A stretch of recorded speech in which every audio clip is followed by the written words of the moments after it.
সুপ্রিয় দর্শক, যেখান থেকে আমাকে দেখছেন সকলকে অভিনন্দন। আজকে একটি গুরুত্বপূর্ণ বিষয় আপনাদের সাথে কথা বলতে এসেছি, সেটি হচ্ছে আমার অধিকার। আমার অধিকার, আমার টাকায় কেনা মিনিট কিংবা এমবি চাইলে মোবাইল কোম্পানি কেন নিয়ে যাবে? এটি তো আমার ক্রয়কৃত।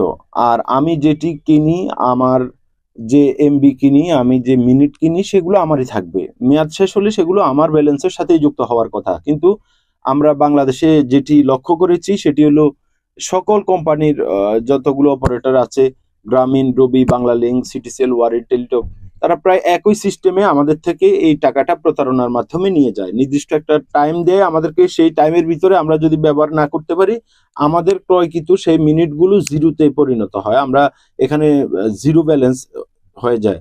তো সেই জিনিসটা কিন্তু আমরা একজন সাধারণ ভোক্তা, আমরা সাধারণ গ্রাহক হিসেবে আমরা এটা কোনোভাবেই মানতে পারি না। কারণ আমাদের শ্রমের টাকায়, আমাদের উপার্জিত কষ্টের টাকা এভাবে কেন প্রতারণার মাধ্যমে বিদেশে পাচার হয়ে যাবে? আর এই টাকাগুলো কোথায় যায়? যদি আমার দেশের সরকার পেত, তাও আমরা বুঝতাম আমাদের দেশের উন্নয়ন হচ্ছে, অথবা আমাদের রাষ্ট্রীয় ব্যবস্থাপনায় এটা আছে। তো যেমন কোম্পানিগুলো তারা নির্দিষ্ট একটা মেয়াদ দেয়, সেই মেয়াদে যদি আমরা মিনিট কিংবা জিবি গুলো, এমবি গুলো ব্যবহার না করতে পারি, সেগুলো কিন্তু আবার অটোমেটিকলি জিরো হয়ে যায়। তো আমার প্রতিবাদ হচ্ছে, আমার কেনা টাকায় যদি আমার মিনিট হয়, আমার কেনা টাকায় যদি আমার এমবি হয়, সেগুলো তো আমারই থাকবে।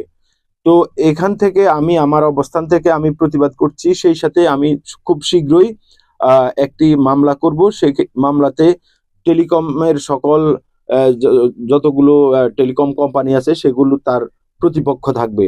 আর আমি রাষ্ট্রপক্ষ থেকে, রাষ্ট্রপক্ষের, অর্থাৎ আমি একজন সাধারণ জনগণের হয়ে আমি মামলাটি করব। আর সেই মামলাটি শীঘ্রই হয়ে যাবে। আমি একজন লয়ারের সাথে কথা বলেছি।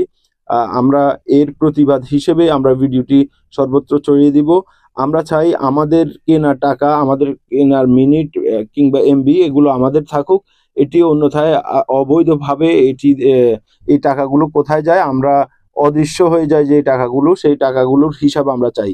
এই পর্যন্ত আমাদের কাছ থেকে যতগুলো টাকা নেওয়া হয়েছে সবগুলোর হিসাব আমরা চাই। সেই সাথে আমাদের এই প্রজন্ম, আমি বিশ্বাস করি তারা যদি প্রতিবাদ করে, একবার গর্জে ওঠে, এই ধরনের অন্যায় অপরাধ কিন্তু সমাজ থেকে, দেশ থেকে বিতাড়িত হবে।